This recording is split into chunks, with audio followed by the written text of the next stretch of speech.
discuss class today we'll discuss notes receivable. To recall, we have three examples of trade receivables: accounts receivable, notes receivable, and loans receivable. Na-discuss na natin yung accounts receivable last meeting. Today we'll focus on notes receivable. Let's have an illustration. Again, we're accounting from the point of view of the seller. Tayo yung nagbebenta. Let's assume on January 1, 2025, nagbenta tayo ng goods to the buyer or the customer worth 100,000. In return, nag-issue si customer sa atin ng promissory note or PN. In the books of the seller, magre-record tayo ng notes receivable. Now, ang advantage of notes receivable over accounts receivable is notes receivable is more secured. Kasi naka-receive tayo ng promissory note, which is a concrete or tangible evidence na may receivable talaga tayo from the customer. Okay?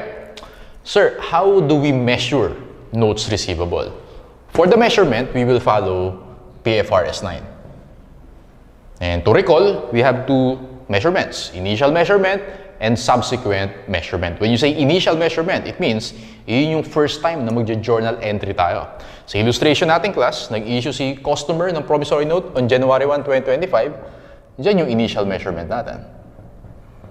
And according to PFRS 9, receivables are initially measured at fair value plus transaction costs. Okay, and take note, for notes receivable, usually class, zero yung transaction cost. It means we can say that initially, notes receivable are measured at fair value. Okay? Sir, how much is the fair value? Depende ang class dun sa term ng notes receivable. Okay? It depends if it's short-term or long-term. If the note, the promissory note, is short-term, alam natin class, sa accounting, pag sinabi mo short-term, it means it's within 1 year. Okay? So, nag-issue si customer ng promissory note on January 1, 2025. Babayaran niya tayo December 31, 2025. That's within 1 year. We call it short-term. If the note is short-term, the fair value is equal to the face value. In our illustration, yung face value natin is 100,000. Okay? Now, ang ibang term sa face value is face amount and principal. So, magkakamukha lang yan. Face value, face amount, principal, they mean the same thing. Okay? Yun yung amount na nandun sa promissory note. Gets? Okay. Now, if the note is long-term, pag sinabing long-term sa accounting, alam natin it's more than 1 year. Okay? So, si customer nag-issue siya ng promissory note on January 1, 2025, babayaran niya tayo December 31, 2026. That's 2 years. Okay? So, long-term siya. If the note is long-term, the fair value is equal to the present value. So, kailangan mag-present value tayo. Alright? Mag-review tayo ng konti about time value of money later. Okay? Ulitin ko lang. If short-term, face value, automatic yan, 100,000. If long-term, present value, kukumpitin natin yan. Okay? Now, if the note is long-term, okay, i-check mo if it's interest-bearing or non-interest-bearing. Sir, ano yung difference ng dalawa na yan? Pag sabing interest-bearing, it just means na si customer magbabayad ng interest kay seller. Yun lang yan. Pag non-interest-bearing, obviously, hindi magbabayad ng interest si customer kay seller. Alright? Ito yung mga rules. Okay? So, take note of this.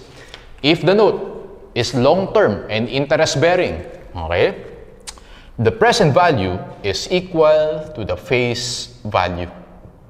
In this case, 100,000. Okay, so lagi dito, 100,000. Sir, paano nangyari yun? Akala ko ba magpe-present value tayo? Bakit? Nag-present value ka pero 100,000 pa rin. Tingin muna tayo dito, class. Okay, so ito yung mga given natin. Just have an example. Ipo-prove natin to. Principal, 100,000 again. Principal or face value or face amount. Basically, yun yung amount ng transaction. Term is 2 years. Nag-issue ng note, January 1, 2025, 1, 2. 2 years or term, yun yung maturity date. Okay? Coupon rate, 10%. Sir, ano yung coupon rate? Coupon rate class, iyan yung interest rate na naka-indicate sa promissory note. Okay? Iyan yung interest na babayaran ni customer kay seller. Gets? So, ano ba yung 10% ng 100,000? Si customer magbabayad ng 10,000 na interest per year kay seller. So, basically, sa timeline natin, ito yung interest, magbabayad ng 10,000 on January 1, 2025, and another 10,000 on December 31, 2025, another 10,000 on December 31, 2026. Okay? And then sa maturity, after 2 years, babayaran na rin yung principal. Okay? Which is 100,000. So, ganyan yung timeline natin. Okay? Now, ulitin ko class, very important. Pag sinabing coupon rate, yun yung interest rate na nakalagay dun sa promissory note. Yan yung amount na babayaran ng interest ni customer kay seller. Okay? Ang ibang tawag sa coupon rate is stated rate or nominal rate. Okay? Kaya sinabing stated kasi yun yung naka-state dun sa promissory note. Coupon rate, stated rate, nominal rate, magkakamukha lang ibig sabihin yan. Take note of that kasi applicable yan sa ibang topics sa FAR. Okay? Na-encounter natin lagi yan. So, tandaan niyo yan. Coupon, stated, and nominal. Effective rate. So, ano naman yan? Very important concept. No? Effective rate. Ang ibang tawag dito, class, is market rate or discount rate. Okay? Market rate or discount rate. Yung effective rate, iyan yung pinang-di-discount natin to get the present value. Okay? Sir, ano yung difference ng coupon rate sa effective rate? Ulitin ko lang, kasi important. Coupon rate, yun yung actual interest na binabayaran ni customer kay seller. Effective rate, iyan yung pinang-di-discount natin. Kaya siya tinawag na market rate. Ganito yung class. Lahat ng banks, pag in-average mo yung interest rate na charge nila, iyon yung effective rate or yung market rate. For example, si BDO, ang charge ng interest is 5%. Si BPI, 6%. Si Metrobank, 8%. Okay? Si PNB, 10%. Etc. Lahat ng banks, i-average mo yung mga interest rate na charge nila, ang tawag natin doon, effective rate. Also called market rate and discount rate.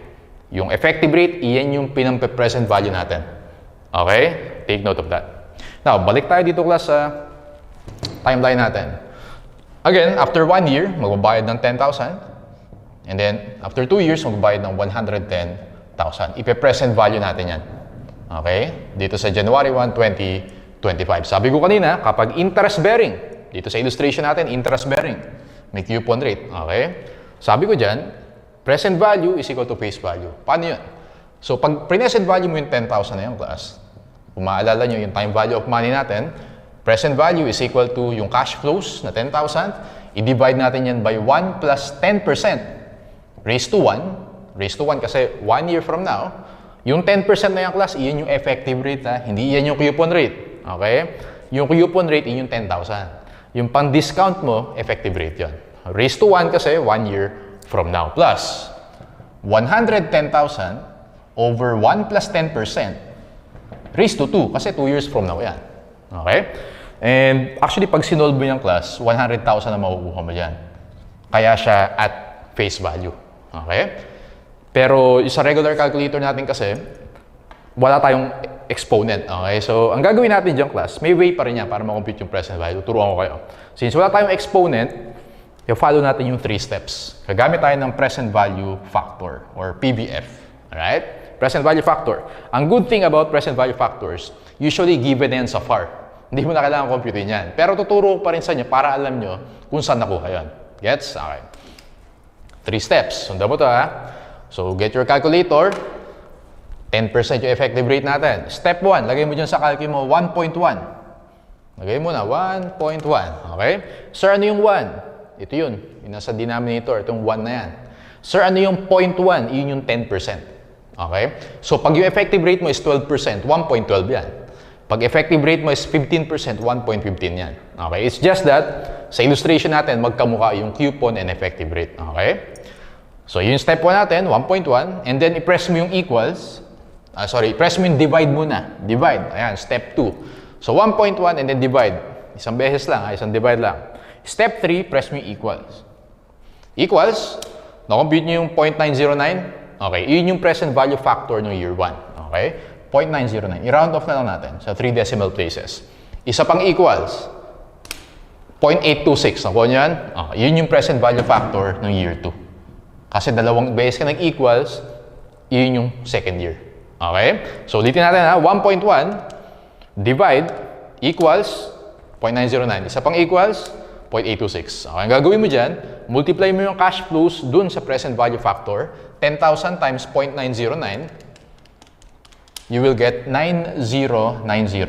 Okay, plus 110,000 times 0.826, you get 9860. Add natin yung dalawa na yan, 9860 plus 9090, so 99,950, or syempre nag-round off tayo ng 3 decimal places, it's 100,000. Okay, so pinakita ko lang class na if it's interest bearing, the present value, which is equal to the face value. So present value mo, equal din yan sa face value ng 100,000. So take note of that. Okay, last part. Sir, paano naman kapag non-interest bearing? Ano ibig sabihin nun? Walang coupon rate. 0% yung coupon rate mo, yun yung non-interest bearing. If it's non-interest bearing or if it's unreasonably low interest, ano sir ibig sabihin ng unreasonably low interest? For example, si BDO, BPI, Metrobank, etc. ang charge nila is 8%. Tapos nung nag-loan ka or nung sa promissory note, ang charge sa'yo is 2% lang. Sobrang baba compared sa market. Ang tawag natin doon is unreasonably low interest. Okay?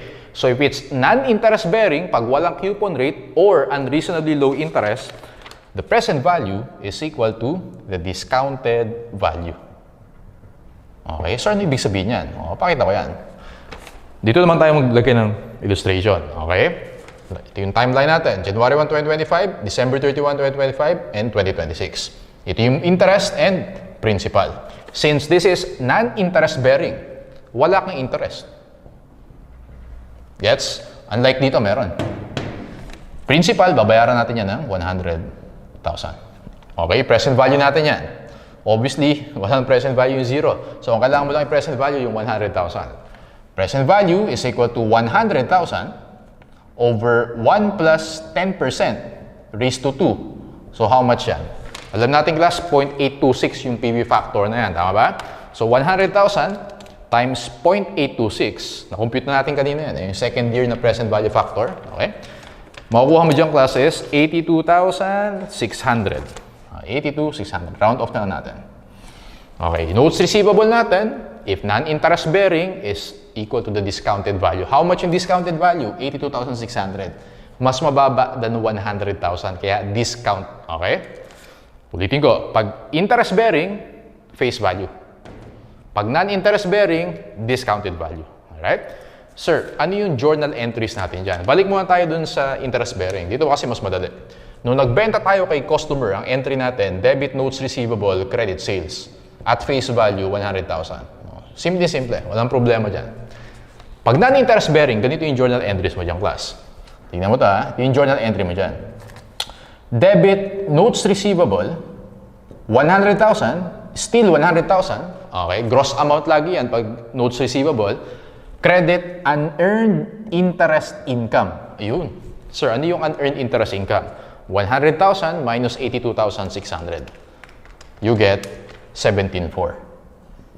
Okay? And then, credit sales na 82,600. Ganyan yung entry natin. Meron kang tinatawag na unearned interest income. So, sa balance sheet, ang presentation niyan ganito, class. Sa balance sheet, meron kang notes receivable na 100,000 less unearned interest income na 17,400. So, yung carrying amount of your notes receivable is 82,600. Yun yung carrying amount, also called carrying value. Kamukha lang yan. Ganyan yung presentation niyan. Pag interest bearing, 100,000 yung notes receivable mo. Pag non-interest bearing, 82,600. Okay? Now, yung unearned interest income over the life of the note, 2 years, magiging earned interest income yan. Okay? From unearned, nagiging earned. Ang tawag natin doon, amortization. I-amortize natin yan. Okay, mamaya sa illustrative example natin, papakita ko sa inyo kung paano yung amortization. Alright? Now, kaya class, kahit non-interest bearing yan, meron ka pa rin interest. Di ba magiging interest income yan? Kahit non-interest bearing, meron pa rin interest. Kumbaga, para technically, there's no such thing as non-interest bearing. Alright? Sige, now, last one, before we answer our handouts. Okay na tayo sa initial measurement. Subsequent measurement is every December 31. So dito, December 31, December 31. Receivables are subsequently measured at amortized cost. Amortized cost. Okay? Using the effective interest method. Effective interest method. Okay? Mamaya, sa illustrative examples natin, papakita ko yan. Okay? Tandaan mo lang class, kapag effective interest method, dyan tayo gumagamit ng amortization table. Amortization table. Ano ulit ibig sabihin ng amortization? Yung unearned interest income. I-recognize natin siya as earned interest income over 2 years. Yung life of the note. Okay? 2 years. So, ayan. Okay, let's apply the concepts by answering our handouts. Start muna tayo with the illustrative examples and then later, sagutan natin yung main problems. Let's go to illustrative example number 1. Requirement is prepare journal entries for 2025, 2026, and 2027. Nakita niyo yan? Okay. Let's read the given.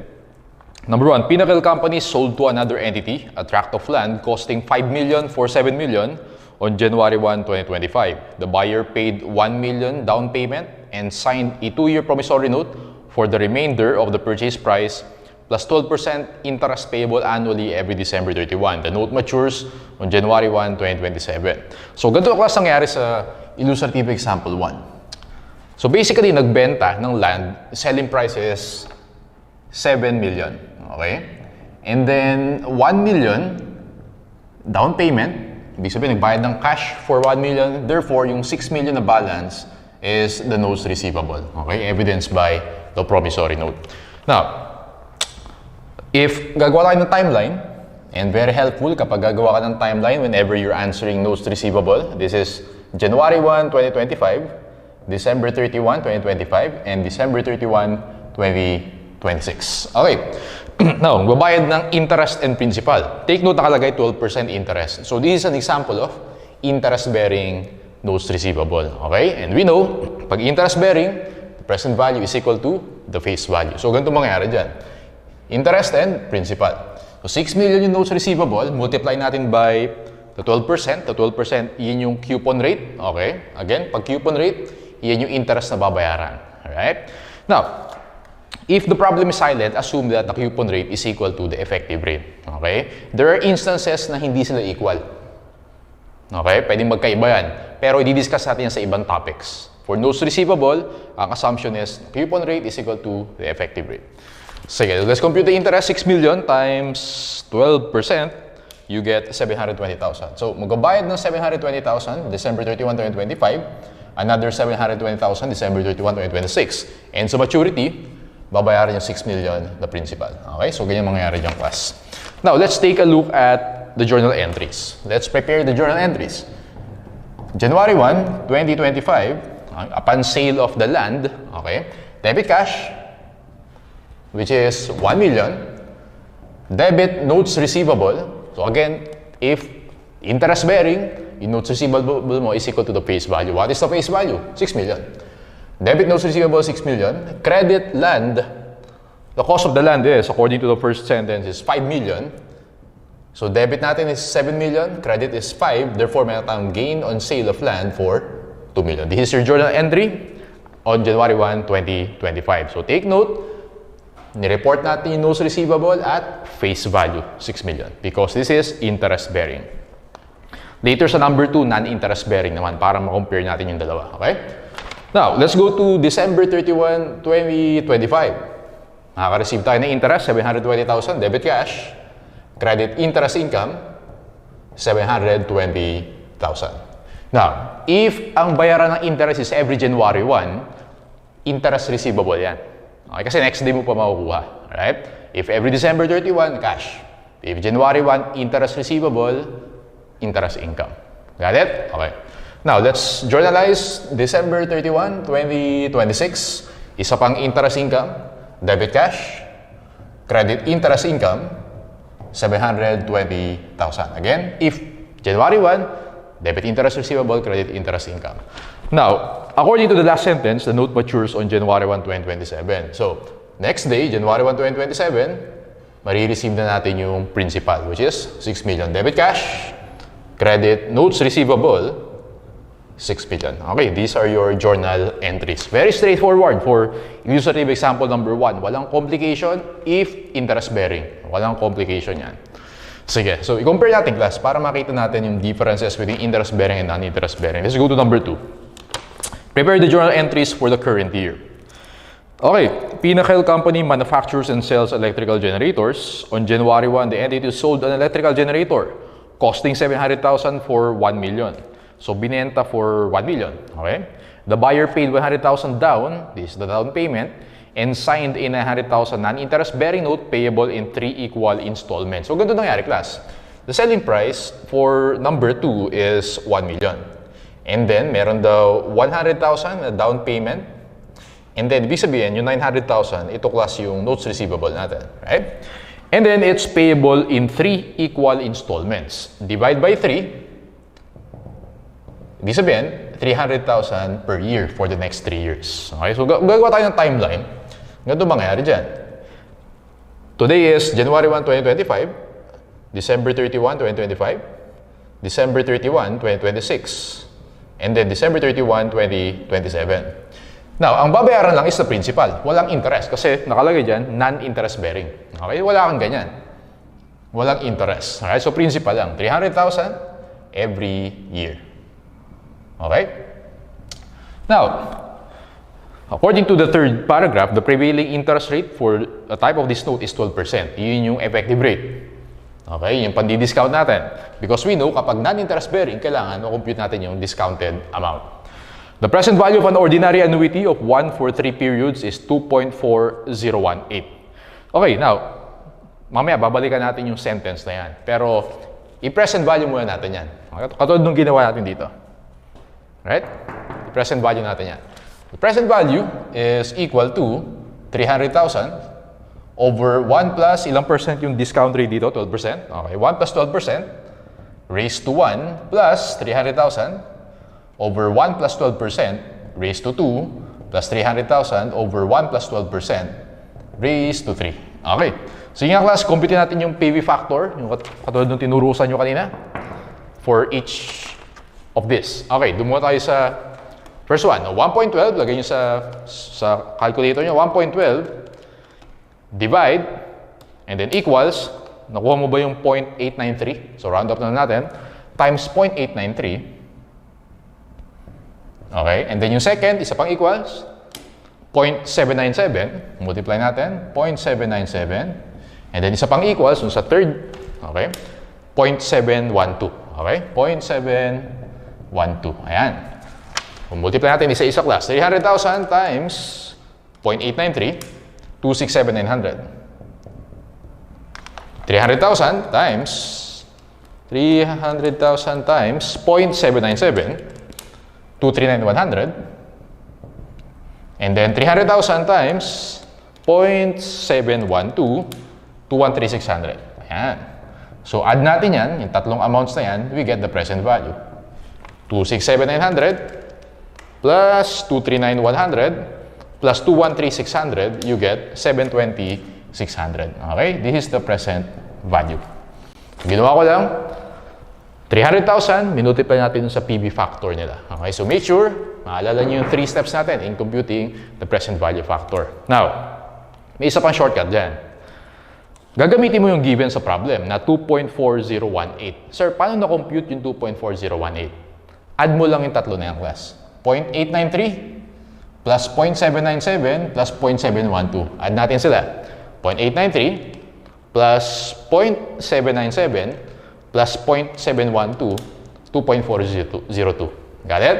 So, ang isang option pa, yung pinakita ko yan yung long way. Okay? Ang shortcut, 300,000 times yung binigay sa atin na 2.4018 or isum natin yan, makukuha mo din dyan class is 2.4018 times 300,000, 725.40 or approximately 720,600. May konting rounding of differences lang kasi nag-round off tayo ng 3 decimal places. But ito pa yung isang way. Okay? Now, ang gagawin mo, in the board exam, okay, for FAR, again, given na yung PV factor. Alright? It's just a matter of knowing kung alin yung gagamitin mo na PV factor. Pero given na yan. Hindi mo na kailangan computin. Whenever na yung given sa your class is yung cash flows mo same every year, ang tawag natin dyan, annuity. Okay? Pag same every year, series of equal payments, ang tawag natin dyan class is annuity. Okay? Ang gagamitin mong PV factor kapag ganyan is the present value of an ordinary annuity, which is 2.4018. Sir, paano computing yung 2.4018? Balik tayo dito. Ganyan pa rin, dagdagan tayo ng step 4. Okay? Lagay mo sa calculator mo, 1.12. Okay, i-clear memory mo muna. Always mo i-clear yung memory para simula ka ulit from start. Okay, 1.12 divide equals, okay, ulit natin. 1.12, step 1, divide equals, okay, step 4 mo dyan, class,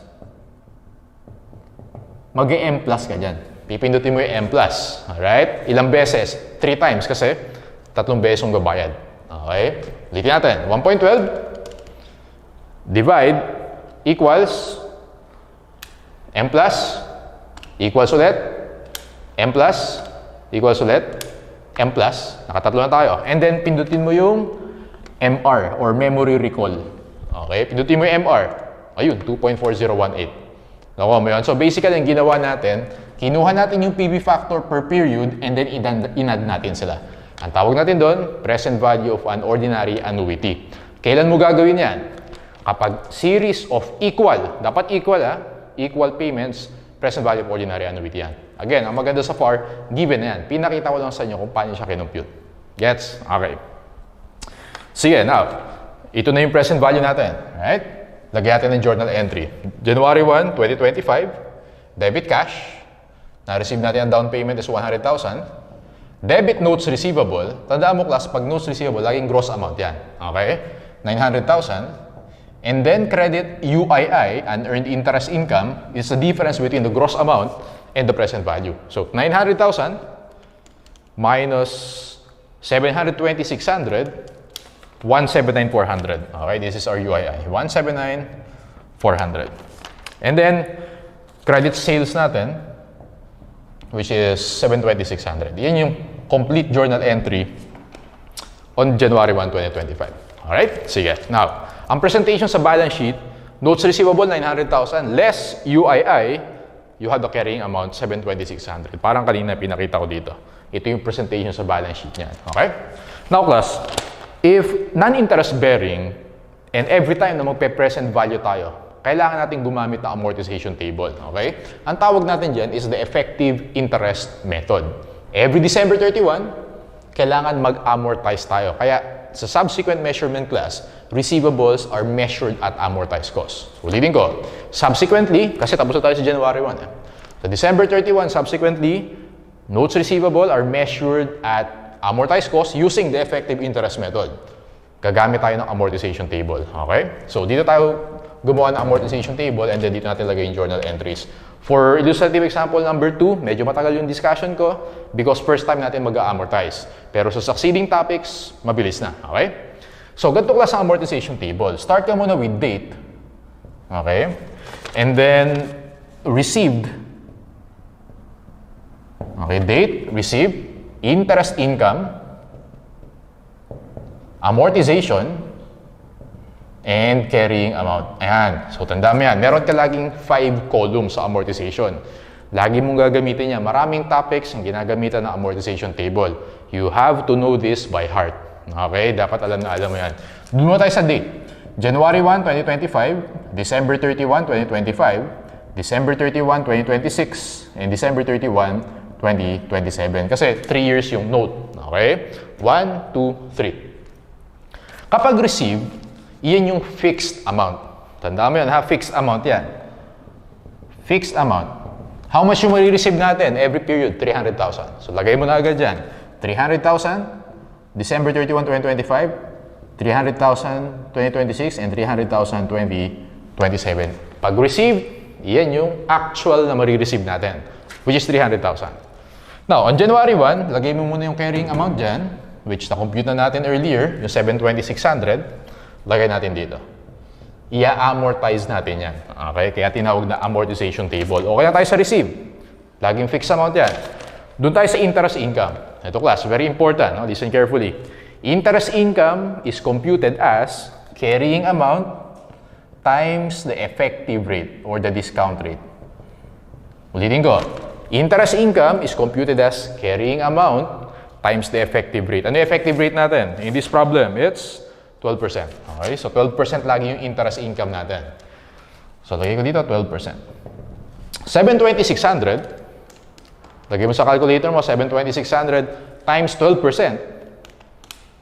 Did you get 86,472? Yes. Lagay mo dyan. 86,472. Ngayon class, yung column na amortization, it's the difference between received and interest income. Difference, so i-minus mo yan. 300,000 minus 86,472, you get 213,528. So lagay mo dito, 213,528. Ngayon class, para mas ma-appreciate mo yung ibig sabihin ng tatlong figures na yan, ganito nangyari dyan. Di ba naka-receive tayo ng 300,000, right? May portion dyan mapupunta sa principal, may portion mapupunta sa interest. Okay? How much yung mapupunta sa interest? Ito, 86,472. 300,000 minus 86,472. Nakuha natin yung 213,528. Ibig sabihin niyang class, yung na-receive natin na 300,000, portion dyan in-apply natin sa interest, portion dyan in-apply natin sa principal. Yung in-apply mo sa principal, yun yung ima-minus mo sa carrying amount. Minus kasi bayad sa principal yan eh. Gets? Okay. 720,600 minus 213,528, you get 507,072. 507,072. Okay, ang tawag natin dyan is amortization. So, ulitin ko lang, para mas ma-appreciate mo, hindi mo lang minimemorize yung table. Itong receive, madali lang yan. Okay, 300,000 per year. Alamin natin how much dyan yung principal, how much yung interest. Interest, paano computein yan? Interest income. Carrying amount times effective rate. Asan yung carrying amount? Ito, yung last year. Effective rate, 12%. Nakuha natin yan. Ibig sabihin, class, 300,000 minus 86,472, yung difference nila, yun yung mapupunta sa principal. Yun yung ima-minus mo sa carrying amount. Kasi principal yan eh. Tama? Ma-minus mo yan. Until maging zero siya sa dulo. Okay? So, kompletuhin natin, class, yung table natin. Sige, so, carrying amount na natin is 507,072. Multiply natin by 12%. You get 60,849. Minus 300,000. 239,151. 239,151. Ima-minus mo yan sa 507,072. May konting rounding off differences lang tayo. 267,921. 267,921. Ngayon kasi ang objective natin sa dulo, sa last year, zero na dapat yan. Fully paid na dapat. Kasi alam natin na 12/31/2027, fully paid na yan. So, dapat zero na to. Okay? So, ito na lang. Dalawa na lang. Now, sa usually class, kapag last year na, medyo mag-a-adjust na lang tayo. Gagawin na natin balancing figure para talaga mag-zero siya. Okay? Papakita ko sa inyo. Now, kailangan class yung amortization natin next year is equal to 267,921 para mag-zero siya. 267,921. And yung difference ng 300,000 and 267,921, makukuha mo dyan class is 32,079. Alright? Para zero siya. Kasi pag ito, yung 267,921, pag minultiply mo yan sa effective rate na 12%, makukuha mo dyan class 32,151, which is medyo malayo ng konti dito. No? Ngayon, pag 32,151 nilagay mo dyan, hindi magzi-zero to. Okay? Pero okay lang yan. So, usually balancing figure yung huling interest income natin sa last year. Pero yung difference naman yan, insignificant naman usually yan. Got it? Okay. Ulitin ko, amortization table, date, receive fixed amount, interest income is carrying amount times effective rate. Amortization, iyan yung portion ng principal. Iyan yung portion na na-receive natin na related sa principal. Yung amortization na yan, ima-minus mo yan sa carrying amount. Okay? Sir, tuwing kailan natin gagamitin yung amortization table? Every time na nagpe-present value tayo. Okay? Sa number 1, hindi yan tayo nag-amortization table. Bakit? Because the present value is equal to face value. Sa number 2, kailangan natin mag-amortization table because present value is equal to discounted value. Whenever nag-discount ka, amortization table. Okay? Let's complete the journal entries. December 31, 2025. Pero before we continue, ulitin ko lang to. Baka may mga nalito sa inyo. Sir, bakit nga ba ito balancing figure yan? Kasi para mag-zero to. Kasi kanina nag-round off tayo. Nagra-round off tayo. Interest income talagang equal yan sa carrying amount times effective rate. Pero para lang mag-zero sa dulo, sinakto na natin to. 267,921. Kumbaga, balancing figure to. Gets? Okay. Pero again, insignificant naman yung difference yan, ha? Sir, ano yung entry natin? December 31, 2025. Titingin ka lang sa table. Ito muna. Debit cash, credit notes receivable, 300,000. Okay, yun. Na-receive mo yan eh. Now, ito class, yung 86,472, yung entry dyan, debit UII, debit unearned interest income, credit interest income. Okay, how much? 86,472. So, kanina, meron tayong normal balance sa credit. Whenever nag-amortize tayo, tia-transfer natin yung unearned interest income to earned interest income. Okay, tawag natin dyan amortization. Kaya, dito sa problem 2, kahit non-interest bearing yan, may interest income pa rin tayo. Again, technically, there's no such thing as non-interest bearing because may interest income pa rin tayo. Whether interest bearing or non-interest bearing. Lagi tayo may interest income. Okay, now, yun yung entry natin for December 31, 2025. Pag ang tinanong sa'yo sa problem, how much is the interest income in 2025? Obviously, ang sagot mo dyan, ito. Pag tinanong sa problem, how much is the carrying amount as of December 31, 2025? Tingin ka lang sa amortization table. As of December 31, 2025, pag carrying amount ang tanong, ito yung sagot mo. 2026, iyan yung sagot mo. Gets? Now, on December 31, 2025, paano yung balance sheet presentation natin, class? Ganito yan. Meron tayong notes receivable. Okay, 900 minus 300, may 600,000 tayo. Less unearned interest income, 179,400 minus 86,472, 92,928. Okay? Carrying amount or carrying value of our notes receivable, yung difference sila, you get 507,072, which is this one. Okay? So, ganun yung presentation niya. Alright, so hopefully, na-appreciate nyo yan, specifically yung amortization table. Again, maraming topics. Basta nagpe-present value tayo na topic, amortization table gagamitin natin yan. Okay, so let's illustrative example number 2. Doon tayo sa illustrative example number 3. Let's try na mas mabilis pag-compute. Huh? Okay, we have 4 questions. Let's read the given. On December 31, 2025, ABC company sold an equipment with a carrying amount of 2 million and received a non-interest-bearing note requiring 500,000 annually for 10 years. Okay, non-interest-bearing. Pag sinabing non-interest-bearing, i-discount natin yan. Alam natin kahit non-interest-bearing, may interest pa rin yan. Okay? And then nakalagay dyan, class, 500,000 annually for 10 years. Ano tawag natin dyan? Pag series of equal payments, ano tawag doon? Annuity. Okay? And then, the first payment is due December 31, 2026. The prevailing rate of interest for this type of note is 12%. Yan yung effective rate natin. Now, sabi ko sa inyo, yung PV factor, given yan sa problem, sa FAR. Hindi mo na kailangan i-compute yan. Pero kailangan mong pumili dun sa mga given. For example, this one, nakalagay. Present value of 1 at 12% for 10 periods. Present value of ordinary annuity of 1 at 12% for 10 periods. Ano yung pipiliin mo dyan? Yung present value of 1 or present value of ordinary annuity? Present value of ordinary annuity. Kasi nakalagay dyan, 500,000 annually for 10 years. Kung imagine mo yung class, ganito yan. Timeline natin, 1, 2, 3, 4, 5, 6, 7, 8, 9, 10. Ayan. Pag sinabi mong present value of 1, ang ibig sabihin nun, isang cash flow lang i-discount mo. Okay, ibig sabihin, from year 10, i-discount mo to year 0. Pag ganyan, gagamitin mo present value of 1. Pero nakalagay sa problem, 500,000 annually for 10 years. So, 500K year 1, 500K year 2, and so on and so forth hanggang year 10. So, isa-isa yan, ipe-present value natin. Okay? Pag ganyan, ang gagamitin mo is present value of ordinary annuity. Okay? Parang yung ginawa natin kanina. Yung kanina actually, yung 0.893 na yan, present value of 1 yan. Okay? Present value of 1, present value of 1. Pag in-add mo lahat yan, present value of ordinary annuity. Okay, question 1. On December 31, 2025, what is the carrying amount of the note receivable? So, alam natin, meron tayong 500,000 per year. Multiply natin by ordinary annuity na 5.65. 500,000 times 5.65, 2,825,000. Answer natin for question number 1 is letter D, 2,825,000. Ito lang yung key dyan. Alam natin, yun yung gagamitin natin na present value factor, multiply by 500,000 per year, ito yung notes receivable natin. Okay?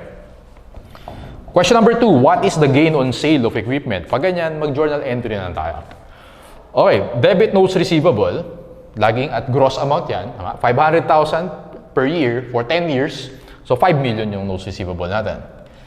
Credit UII, unearned interest income, is just a difference between 5 billion and 2,825,000.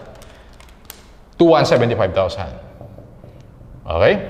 And then, equipment carrying amount daw is 2 million. So, i-credit natin yan, 2 million. Therefore, balancing figure natin is the gain on sale. 5 million minus 2,175,000 minus 2 million, you get 825,000. Okay? Answer natin, class, for number 2 is letter C, 825,000. Question number 3.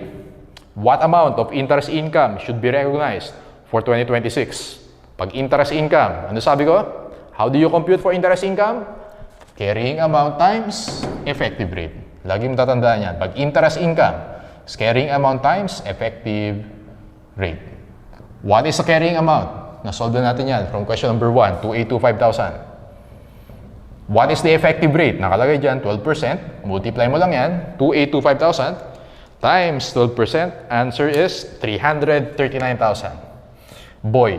Okay, 339,000. Interest income, carrying amount times effective rate. 2,825,000 times 12%, 339,000. Easy. Okay, last. Question number 4. What is the carrying amount of note receivable on December 31, 2026? So take note, class, na na-receive natin yung note December 31, 2025. Tinanong sa atin, what is the carrying amount 1 year after? Meron 2 ways para ma-compute yan. First way is through an amortization table. Okay? And then second way, later, papakita ko sa inyo. Yung first way muna, amortization table. Okay, so ganito gagawin ko dyan. Dapat amortization table, master nyo na yung format niyan. Start ka with date, and then received. Okay, interest income, amortization, and carrying amount. Alright, so date natin, 12/31/2025, 12/31/2026. Take note, ang tanong sa atin yung carrying amount as of December 31, 2026. Carrying amount, December 31, 2025 is 2,825,000. Every year, makaka-receive tayo ng 500,000. Iyan yung receive, fixed amount. Interest income is carrying amount times the effective rate of 12%.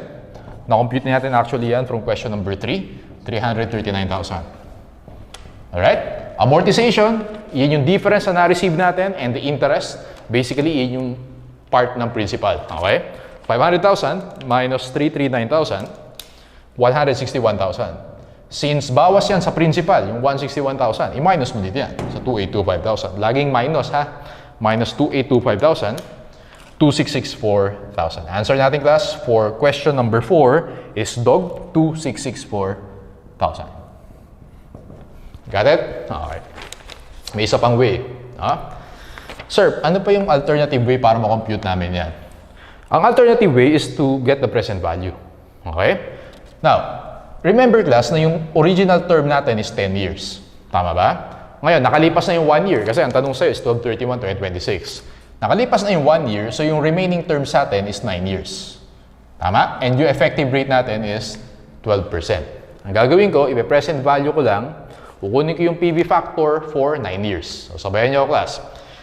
Okay, clear memory mo muna yung calculator mo para hindi magkasama-sama dun sa memory, no? Lagi mo i-clear. Yung MC, memory clear, lagi mo pipindutin yan. Okay, ganito gagawin ko, class. 1.12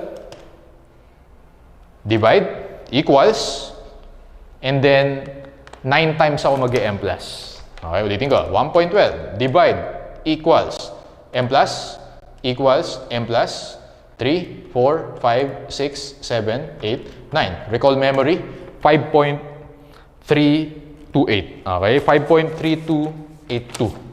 Yun yung PV factor ko. 5.3282. Multiply ko yung, class, by 500,000 per year. Okay, 500,000 times 5.3282. Approximately 2,664,000. Okay, pag ni-round off natin, 2,664,000. Ayun, dalawang ways. Pwede ka mag-amortization table, pwede ka mag-present value. It's up to you. Okay? Ganun lang class yung amortization table. So, kapag naman 2027 na yung tanong, 8 years naman gagamitin mo. Kapag 2028 na yung tanong, 7 years naman yung gagamitin mo. Okay? So, depende sa'yo kung saan ka mas komportable. Pinakita ko lang sa'yo yung 2 ways kung paano mo siya i-compute. Ayan, these are the answers for illustrative example number 3. Let's go to the main problem. Main problem number 1. Actually, ito na yung last item for notes receivable. No? The others sa next topic natin yan. Okay. Question number 1. What is, on December 31, what is, or what should it report as notes receivable? Question number 2, what is the interest income? Oh, easy lang ang class. Paano gagawin natin dyan? Tingnan natin yung given. Gel Company is a dealer in equipment. On December 31, 2021, the company sold an equipment in exchange for a non-interest-bearing note requiring 5 annual payments, so 500,000. Sabi ni sir, pag equal payments every year, ang tawag natin dyan, annuity. Ang gagamitin mo is the present value of ordinary annuity. Okay? The first payment was made December 31, 2022. The market interest for similar note was 8%. Yung market rate, yan din yung discount rate or yung effective rate natin.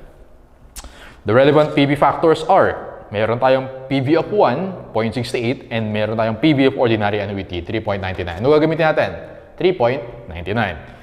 Question number 1, in this December 31, 2021 statement of financial position, what should it report as notes receivable?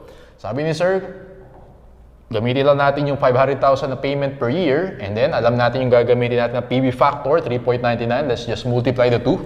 500,000 times 3.99. You get 1,995,000. Answer is boy. Question number 2, what interest income should be reported?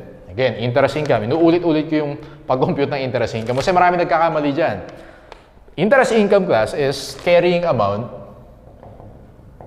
times effective rate. Okay? Yung iba kasi ang ginagawa, to compute for interest income, ang ginagawa, yung principal times yung coupon rate. Hindi ganun. Carrying amount times effective rate. Alright? Carrying amount natin is 1,995,000. Multiply natin by 8%. Dito kasi yung coupon tsaka yung effective rate magkamukha. Pag magkaiba sila, effective rate pa rin ang gagamitin mo, ha? Okay, 1,995,000 times 8%, you get 159,600. Answer for question number 2 is letter C. Okay, so that's for notes receivable.